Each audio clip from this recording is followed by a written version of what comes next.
Hey guys, Jacob with Jacob Comics. Happy New Comic Book Day, November 8th, 2023.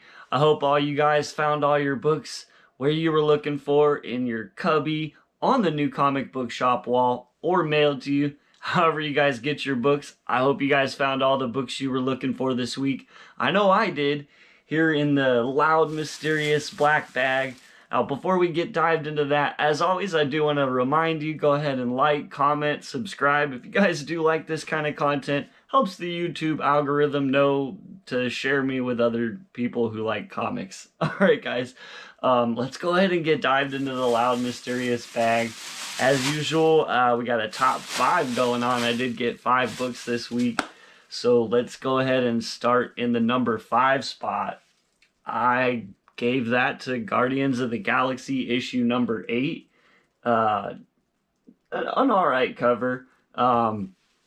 This issue was okay. Like, I feel like we finally kind of completely figured out exactly what's going on with this storyline and sort of set up a final battle, if you will, for the next issue. And I think some teasers in that issue look to be starting up the new storyline. So yeah, if you guys were interested in jumping on to Guardians, I think the next issue might actually be a pretty good jump on point. And I'll let you know when that comes out. I'm going to go ahead and continue with the series. I'm having fun with it. This first story arc was pretty entertaining. I wouldn't say it's like a home run, but it's a super fun run. We can kind of spoil it now that the issue's out and you can see all the characters there on the front cover, looking kind of Groot, made out of Groot, right? Or made out of trees like Groot is.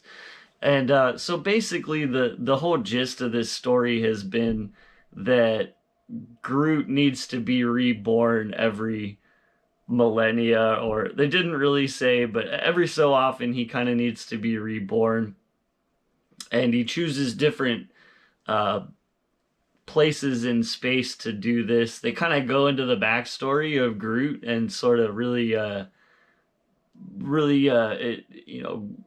build upon that throughout this series. So if Groot's one of your favorite characters, I'd definitely say give this run a read. Yeah, so that's what I have. I had a lot of fun with it. And in the next spot, we had X-Force number 46. And super cool cover. We've got Colossus there fighting his brother, Mikhail Rasputin. And that's pretty much what happens in the issue, along with Deadpool and some other people showing up. It's definitely a fun read.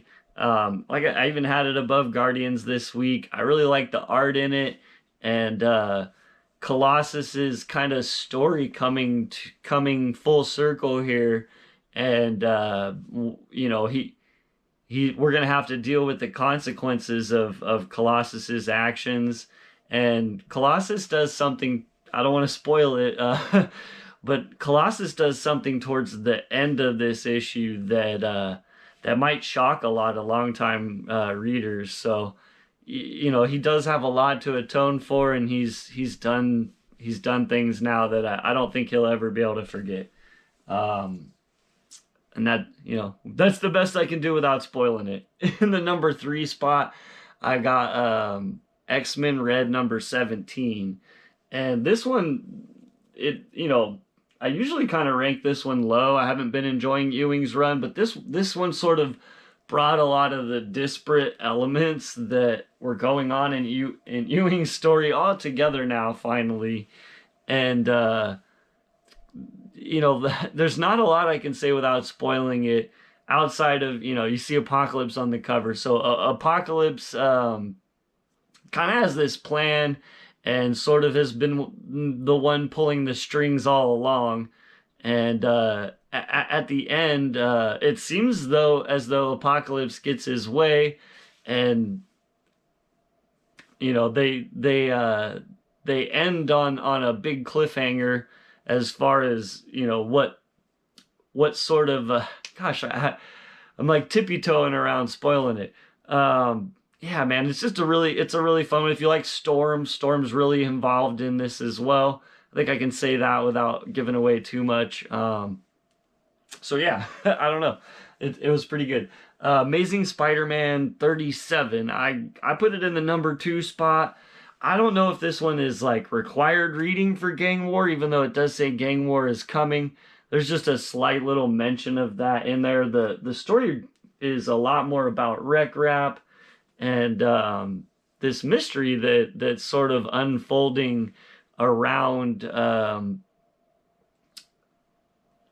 this I'm gonna call him a bad guy that Madeline Pryor is tasked to sort of go get all the rest of the demons from Limbo that have sort of escaped Limbo and are running around New York City causing havoc. And she has that new United Nations type embassy in New York, and so I'm sure she's trying to stop this before it gets blamed upon her, right?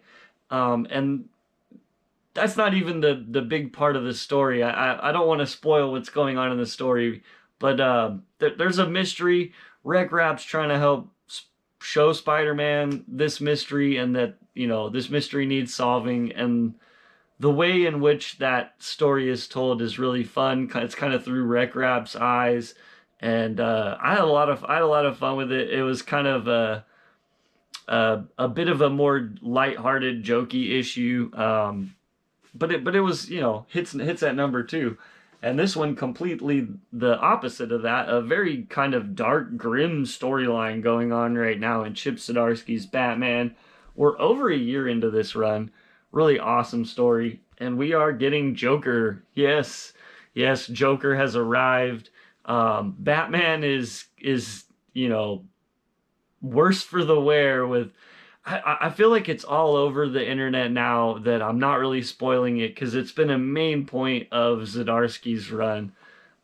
So Batman's kind of lost his mind, and he's affected by this Zur-En-Arrh personality, who sort of is whispering things in Batman's ear and getting Batman to do things that he normally would otherwise not do, and take down criminals a lot more ruthlessly, maybe killing some people, right? Which obviously is eventually going to get Failsafe back involved in this if Batman does do something over the top, right? But yeah, there's this personality that's affected Batman, and Batman's starting to lose the battle, and at this point in the story, he's separated from the rest of his Bat family, and he's renting a flat that is his new Bat cave that he does his work out of, right? And he's happily working away, kind of fighting crime on his own terms. I believe he says something about like breaking some criminal drug dealer's legs, some stuff like Batman's getting pretty dark and brutal, and he's all by himself. And so while that's going on, I feel like Joker kind of gets the gist after hearing some of this word on the street, and as Joker always kind of has wanted, like he wants Batman to kill him. That's sort of Joker's ultimate fantasy, right? And so now that Batman is possibly in the mind state that he might kill Joker, Joker starts antagonizing Batman and killing certain people, and there's a mystery or like some detective work. Yeah, that's really the best way to put it. Some detective work goes down. Like Batman kind of detects some of the crimes of Joker, and I feel like that's really interesting too and written very well. Really had me kind of in my head envisioning how all this worked and everything, and how Joker kind of left these clues at these pretty heinous crimes, and finally that leads Batman to finding Joker, and the ultimate confrontation, Batman versus Joker. starts to take place at the end of this issue, and wouldn't you know it, as they would do, kind of cliffhangers us, and we got to find out in the next issue. But yeah, it's been. I'm not spoiling it. This is not a spoiler. This is just like giving you an idea. There's still plenty to read there. You want to go read that, that detective story and see how Batman actually finds Joker. It's good stuff, I'm telling you. And so yeah, at the end of it, then someone, and here's where I'll really definitely leave you no clues outside of a random clue. At the end, we get a person who kind of showed up towards the end of last issue on just a last panel, an old favorite from the 90s. And he seems, we get kind of a short story at the end of this issue. He seems to be back in Gotham, and maybe noticing that Batman's not around to fight some crime, and decides that he's going to go ahead and break some bad guys' arms. So now possibly we might have two different Batmen in the city running around. Oh no, I spoiled it. Oh well. If you figure that out, All right, guys, that's what I have today. I had a lot of fun. It was a good week of comics for me. Batman, Spider-Man, X-Men. You can't complain. Let me know in the comments down below what you guys read this week. What was your favorite issue? As always, we'll see you guys next time, and have a great day.